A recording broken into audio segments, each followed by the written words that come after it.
The distress beacon pierced through the void like a scream. Dr. Lyra Trent's hands moved across the console of her medical shuttle, her fingers dancing between flickering holographic displays.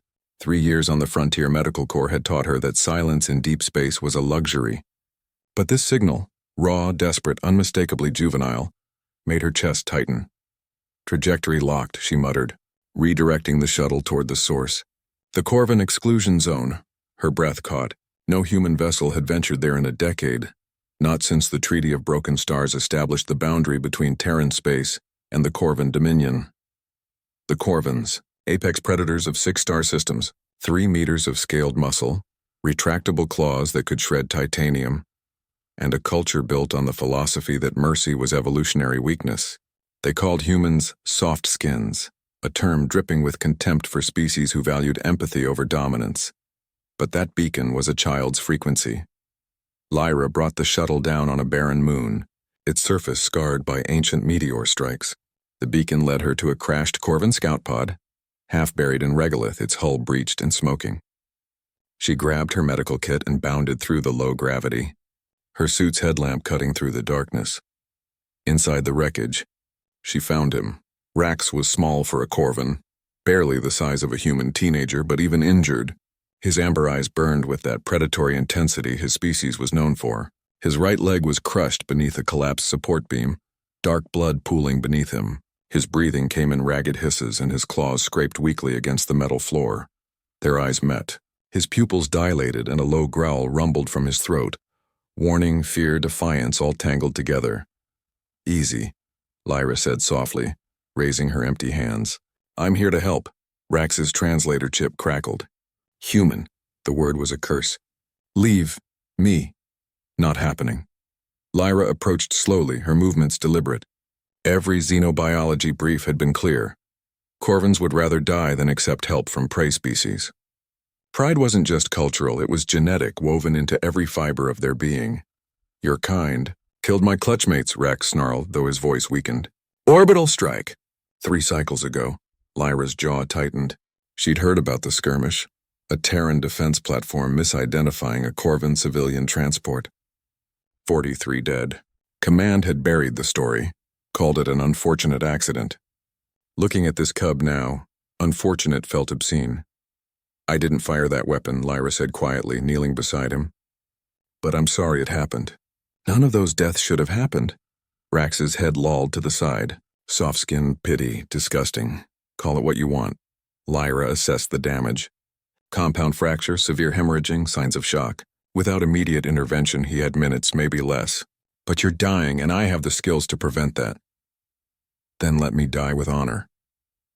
His claws flexed weakly. "I will not be saved by prey." Lyra felt something snap inside her. Not anger, but a fierce, burning certainty. She'd spent 3 years patching up soldiers who'd seen too much. Colonists ravaged by plagues. Miners caught in accidents light years from help.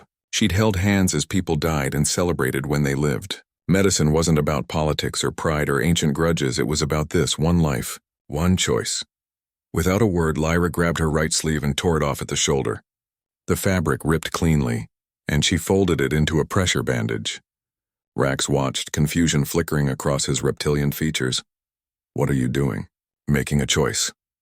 Lyra pressed the fabric against his wound, her hand steady despite the cub's claws being centimeters from her face. "We mend or we don't leave. That's the deal. You don't understand." Rax's breathing grew shallower. "If I accept your help, I am shamed. My bloodline, dishonored, then be dishonored." Lyra met his eyes, her voice firm.